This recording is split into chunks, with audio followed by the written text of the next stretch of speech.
Maxed out today. English is not my language, so forgive the errors. Married for 10 years, with a son of 3. It was never so easy, but I always thought the perfect marriage is a myth. Since the beginning she gradually made me apart from friends, not explicitly, but due to illness and depression, we simply stopped to go out and hang out with people. I'm not able to maintain relationships over messages and social networks. I'm an old-fashioned let's meet at the pub guy, so I lost contact with everyone. Over the years I endured every hysterical crisis of her. Bonding was always rare. I never tried to force her when she was not in the mood. I'm not a perfect person. I'm often depressed and frustrated from job dissatisfaction. But I tried my best to support her without sacrificing too much my personality. When things seemed to go well, we had a child, and he is the best thing that happened in my life. But the marriage started to get worse. She also had a big fight with my parents that almost made me to cut off from them. Now she is every day more absent, and she passes most of the time on the smartphone. I take care of our child. Often my parents babysit him since I work in another town and come home late in the evening. She is always later at work. I started to suspect something from her behavior, making some connections. Or am I just paranoid? Tonight, pretending to sleep, I oversaw her texting with a former college friend. I was able to read some words, and the kiss with heart emoticon at the end. I feel devastated. I don't know what to do. I have nobody to talk with, except my parents. But I don't want to hurt them. I cannot sleep, so I'm here, whining and telling my story to perfect strangers over the net. While she's sleeping, I picked up her phone. She deleted the conversation with that guy. Definitely not a good sign. All that happened last Monday. In the next few days, I talked with my parents, obviously breaking their heart, but they were very supportive, and I started an exit strategy. I scheduled an appointment with a lawyer. Sadly, I have to wait till next week. I opened a personal bank account. We currently have a shared one, and started to list all my properties. The worst part is playing the fool and pretend to know nothing.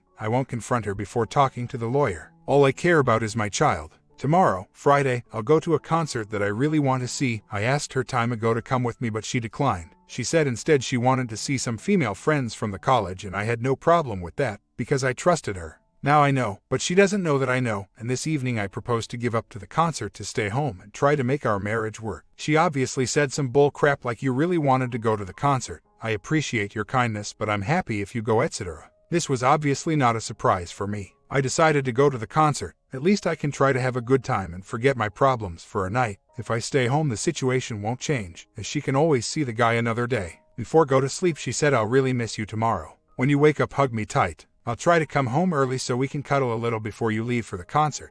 I really want to make the things work. I love you. I said me too and kissed her, but all I wanted to do was to throw up.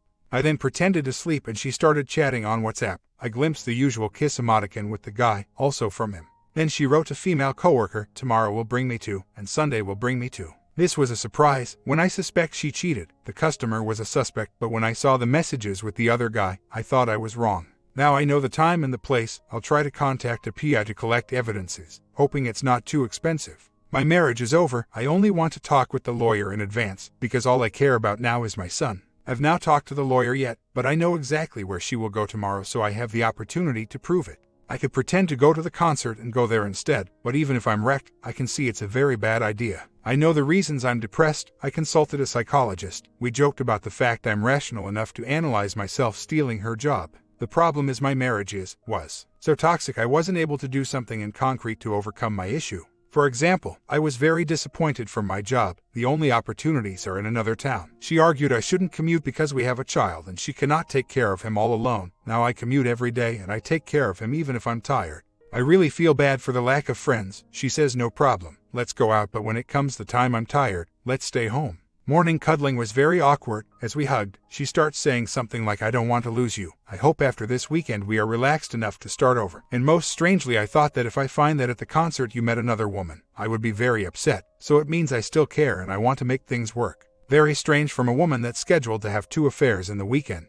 A part of me is thinking that maybe it's all staged to trigger a reaction in me. It's all fake. She let me glimpse the messages on purpose. I only have to say that I'm really upset to prove I care, and then she will say it's all staged. I love you. Please, help me, don't believe in that. Santa and unicorns are more realistic. Maybe she feels guilty. Or maybe she only wants to have a last wild weekend, but it doesn't explain the heart emoticons. The point is, I don't care anymore. I talked to a PI we met this afternoon to define the details, in order to try to collect some evidences. I don't want to miss this opportunity. Sorry for bother you with all those details. The true reason I'm writing here is to have a log of all that happens. Sometimes I hope it's all a bad dream, and rereading my posts brings me back to reality. I hired a PI, tonight he will be there. Sadly, due to lack of time and bureaucracy, we are late to fill all legal forms. Each evidence he will find this evening could be rejected in a court, but he will be able to tell me if there is enough evidence to start a proper, and more expensive, investigation that could be legally used. Note, this is because of laws in our country. In the USA or elsewhere the rules may be different.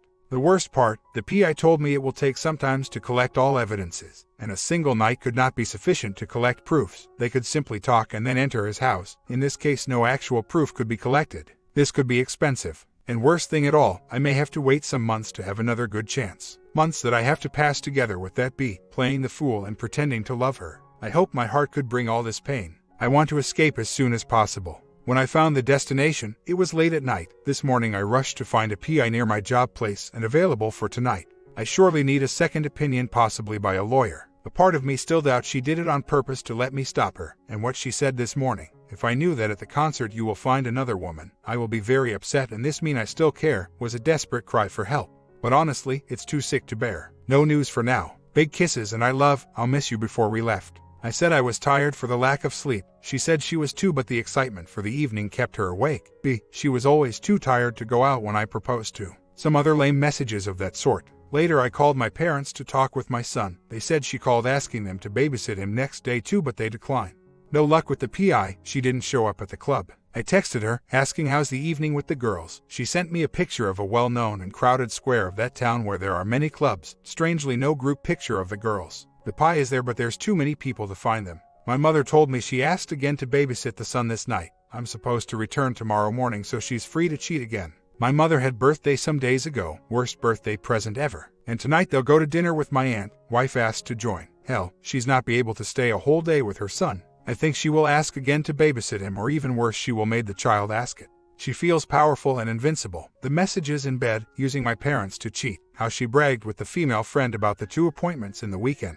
She thinks we are a bunch of fools and she can manipulate us. I already know she deletes the chat with OM, but as soon as I can I try to get the chat with the female friend. I practice the art of quickly export WhatsApp chats on Android and delete the sent email. I suspect I won't find I'm really in love with OM. I feel guilty for my poor husband. I'll more likely find I have an affair, and that trash suspects nothing. Last night I returned earlier from the concert, to sleep by my parents and talk with them freely. This morning she planned to go with the customer to a plane trip. He is an amateur ultralight pilot, and she told us he promised her a flight. I'm not sure she's having an affair with him too, but I'm really suspicious. At the time I was supposed to start the journey home I called her. She told me to call my parents and talk with my son because he was very upset. We cannot talk yesterday evening. I pretended to have the phone with 0% battery. That would be true if I still was there. I told her I will go to my parents to stay with my son in order to justify my presence there. Later in the morning she texted that she will not be home for lunch. I told her me and my son will have lunch with my parents and will come home with her later. Around noon she texted she was at the mall, buying groceries, and she would eat a slice of pizza and do some chores. I phoned her telling she could come by my parents and have lunch together. She accepted but was very upset. During lunch she talked about the flight and showed photos. Then she passed the rest of the lunch texting while my father and I played with the child. I noticed she was dressed a little too fancy for an ultralight flight trip. She had no wedding ring, and when we came home, I noticed she had too nice underwear. Lingerie is the proper term. At least, she really bought groceries. She said we have to talk, now we're waiting the child to sleep.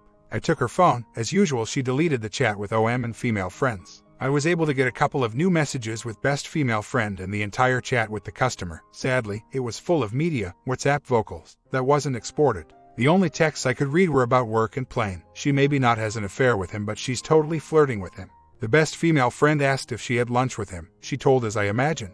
He already had the steak, but with me he has family difficulties. I don't know if they talked about a real steak or it means something in their friend lingo. Keep in mind this is an English translation. The former messages were deleted, and those are the messages I would have read. So basically, last Friday night she went to a nearby town with female friends, a former college friends whose WhatsApp chats are full of kiss and heart emoticons before deletion. On set her plans were cancelled because my parents refused to babysit again. This morning, Sunday, she went to a flight trip with a customer with whom he is flirting via WhatsApp, and she was upset because she was not able to have lunch with him, because of my mom's invitation or because he declined, or both. Sadly, I don't have proofs, so in a confrontation she can deny all of them. Next Tuesday I'll finally see the lawyer and maybe I will know when I can end this misery. I have to keep calm and focused. Probably later we'll have a talk. If she doesn't speak about affairs, I have to resist the temptation to talk about it even if I will be probably very angry and upset.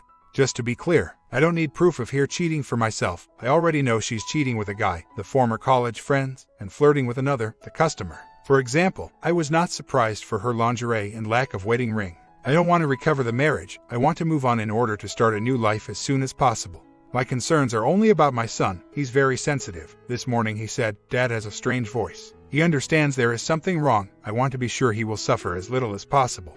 My parents and I are very concerned about the fact he could be in custody of such a mother. Another detail I want to write down. As I said, I use this forum basically as a personal log because after reading my thoughts I can see things more clearly. Also, I can get advice and confirmation. As I said, she is lately in a whole phase of her life. Her Facebook and Instagram accounts are a living proof of that, with her pictures with new dresses, jewels, and all you can expect from a suburban teenager trying to appear cool, except she's a mother of almost 40. Friday in the afternoon they have a small party in her office because of the last day of her best female friend. She will move in another office. Her FB and Instagram were plenty of photos of her and BFF and colleagues laugh and celebrating. Also, she was tagged in some pictures from other people. Friday night, a picture of the nightlife square of the town she went with supposed female friends with obviously no picture of them. Says she spent the afternoon with son, hallelujah, and a female coworker with her son, again, plenty of pictures of them and the kids. Again, I personally don't need more evidences of her cheating. The talk, she started. She said last weekend she felt free. She didn't talk about cheating. She meant go out with friends. She realized she didn't miss me and she is really sorry because I'm really the man of her life and she can't think herself with anyone else, but she felt suffocating in the last years. She told we should separate but swore there is no other. I have not mentioned my evidences yet.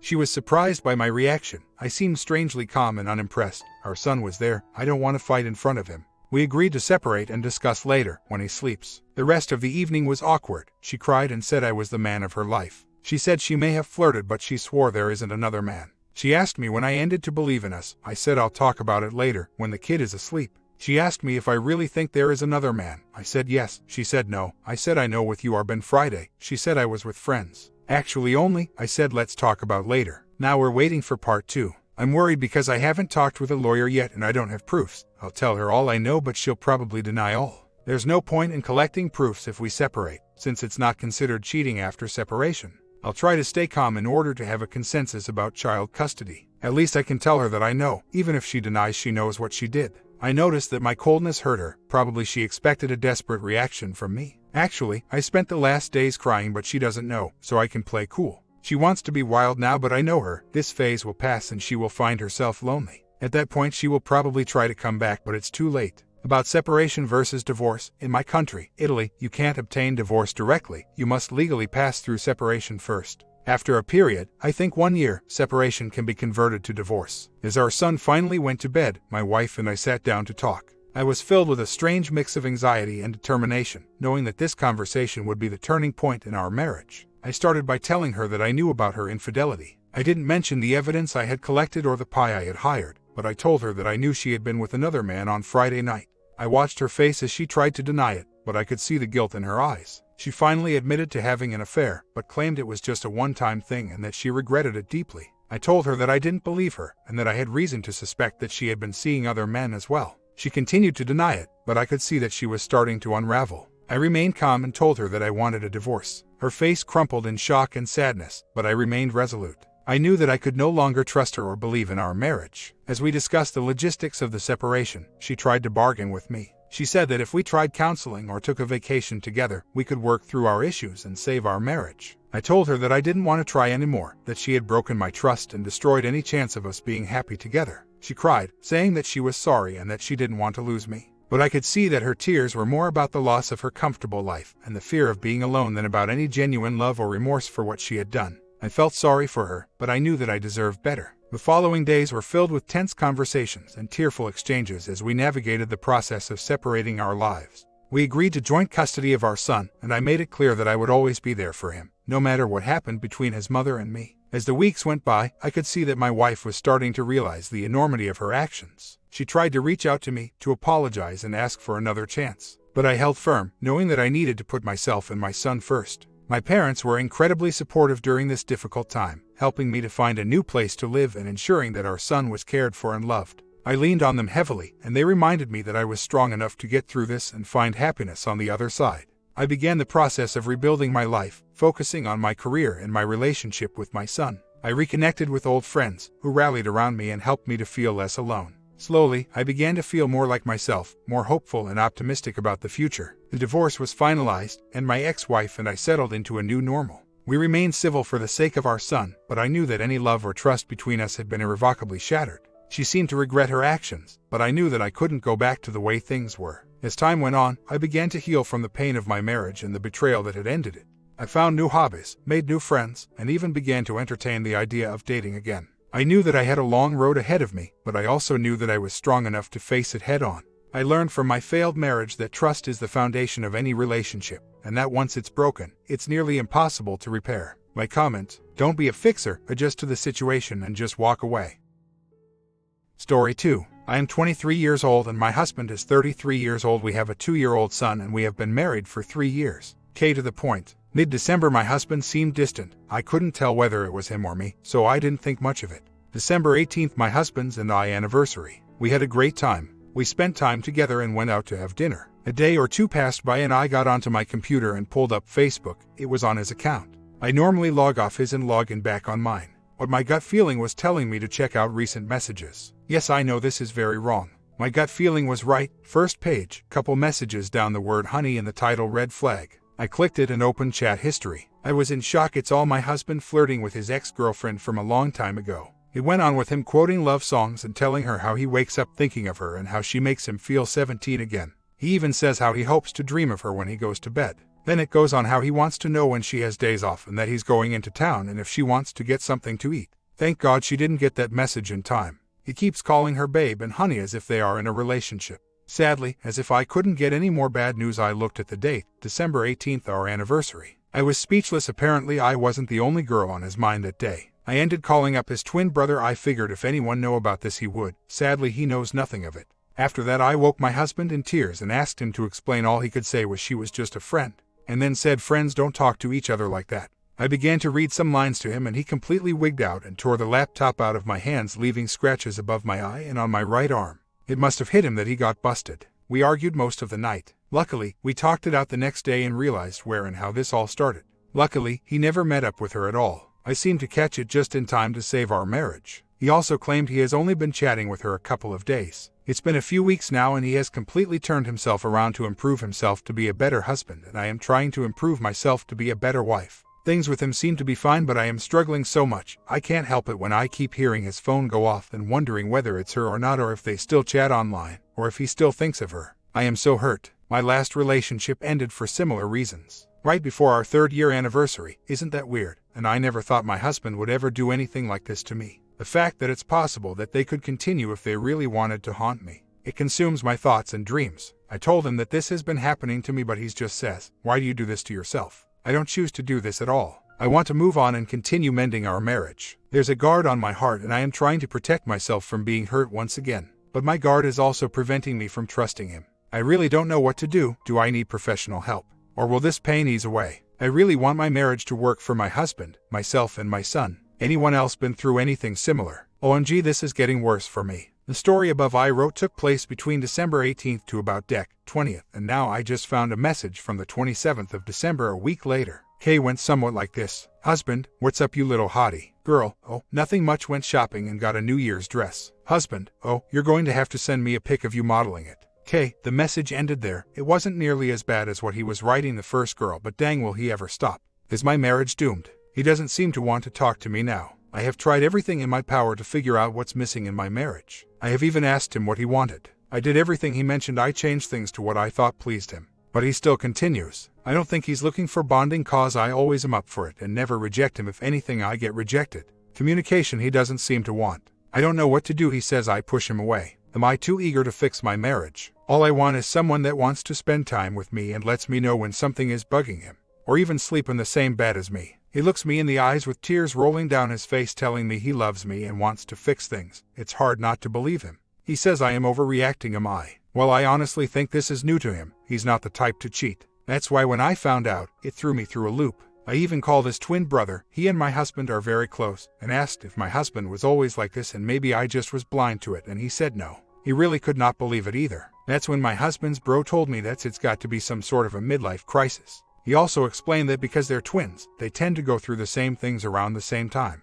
And he went through his midlife crisis about a year ago. This all made sense to me. I think he's looking for something that makes him feel younger, and there's two big things that make me think that. First, in one of the messages to his ex he stated, "You make me feel 17 again," and second, when I last cut his hair he seemed way more concord about his hair thinning on top than he normally is. Even though there is more to just feeling young again, I think there's so many emotions going on in his head that he doesn't fully understand why he's even doing this. As the days turned into weeks, and the weeks into months, the tension between my husband and me only seemed to grow. I tried to push the hurt aside and focus on the good times we had shared, but every time I caught a glimpse of his phone or laptop, the memories of his betrayal haunted me. Our son, our beautiful 2.5-year-old, remained blissfully unaware of the turmoil in our marriage. I couldn't help but wonder if it was fair to him to grow up in such an environment.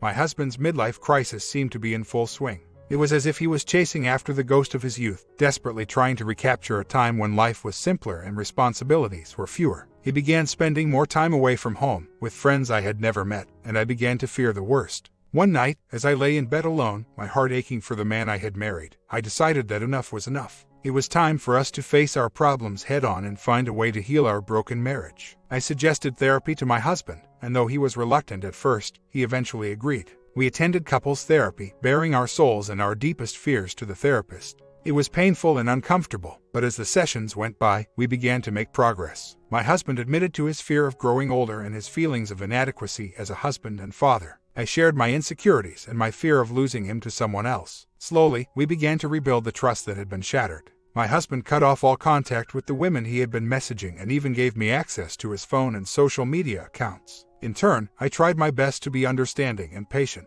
knowing that healing would take time. But just as it seemed we were making progress, life threw us another curveball. My husband's job became more demanding, and he was required to travel for work. The distance only seemed to widen the rift between us, and I found myself questioning his commitment to our marriage. The months rolled by, and the distance between us seemed to grow as my husband's job took him further and further away from home. I tried to remain supportive and understanding, knowing that his career was important to him, but it was hard not to feel abandoned and lonely. Our communication became strained, with brief phone calls and sporadic messages that felt empty and devoid of the love that had once been present. I couldn't help but think back to the messages I had found on his computer, wondering if he was once again seeking solace in the arms of another woman. Despite my fears, I continued to attend therapy sessions on my own, determined to become a stronger person and a better wife. But the more I tried to improve myself, the more it seemed my husband was drifting away. One evening, after a particularly heated argument over the phone, I sat on the floor of our bedroom, tears streaming down my face. I felt as if I was losing the battle to save our marriage, and I didn't know what to do. It was then that I remembered a piece of advice our therapist had given us. Sometimes, it's important to step back and focus on yourself. You can't control another person's actions, but you can control how you react to them. I knew that in order to save our marriage, I needed to find the strength within myself to face whatever challenges lay ahead. I needed to be a rock for our son and a source of support for my husband, even when he was miles away. As the months turned into a year, my husband's job finally settled down, and he was able to return home for good. But the man who returned was different from the one who had left. He seemed distant and distracted, and I could tell that the time apart had taken its toll on him as well. Determined to make our marriage work, I continued to attend therapy sessions with him, even though it felt like we were making little progress. I tried to remain patient and understanding, but there were times when I felt like giving up. It was during one of these low moments that I received a phone call from a close friend. She had recently gone through a divorce and wanted to share her experience with me. As she spoke, I felt a mix of sadness and relief wash over me. I knew that if my marriage were to end, I wouldn't be alone. The thought of divorce lingered in my mind, and I couldn't help but wonder if it was the right path for my husband and me. Despite the progress we had made, there was still a wall between us that we couldn't seem to break down. One day, as we sat together in our therapist's office, I finally found the courage to bring up the topic of divorce. My husband's reaction surprised me. Instead of anger or defensiveness, I saw tears in his eyes. "I don't want to lose you," he whispered, his voice trembling. "I know I've made mistakes, but I want to make things right. Please, give me a chance to prove myself to you." Over the next few months, my husband and I worked harder than ever to rebuild our relationship. He began attending therapy sessions on his own, as well as with me, and made a conscious effort to be more present in our lives. Slowly, we started to reconnect. Our conversations became deeper and more meaningful, and I could see the love in his eyes once again. We even began to laugh together, something that had been missing from our lives for far too long. As our trust grew, we started to tear down the wall that had been built between us. We shared our fears and vulnerabilities, allowing each other to see the raw, unfiltered truth of who we were. It was a difficult process, but it brought us closer together than ever before. Our son, now 4 years old, seemed to sense the change in our relationship. His laughter filled our home, a testament to the healing that was taking place within our family. There were still moments of doubt and insecurity, but we faced them together, leaning on each other for support. We knew that the road to recovery would be long and filled with challenges, but we were determined to walk it hand in hand. As the years went by, our marriage continued to grow stronger. We had learned how to communicate openly and honestly, and we made a point to prioritize each other in our lives. Our love had weathered the storm, and we emerged stronger and more united than ever before. Our family expanded with the arrival of a beautiful baby girl, and our son flourished as a loving big brother. Our home was filled with love, laughter, and a sense of peace that had once seemed unattainable. Though we would never forget the pain of the past, we chose to focus on the present and the future, building a life together that was grounded in love, trust, and understanding. The journey had not been easy, and there were still moments when the memories of our darkest days threatened to resurface. But we had learned that together we could face anything. Our love had been tested and had emerged stronger, a testament to the power of forgiveness and the resilience of the human heart. In the end, our story was not one of a broken marriage or a bitter divorce, but rather one of hope, healing, and the triumph of love over adversity.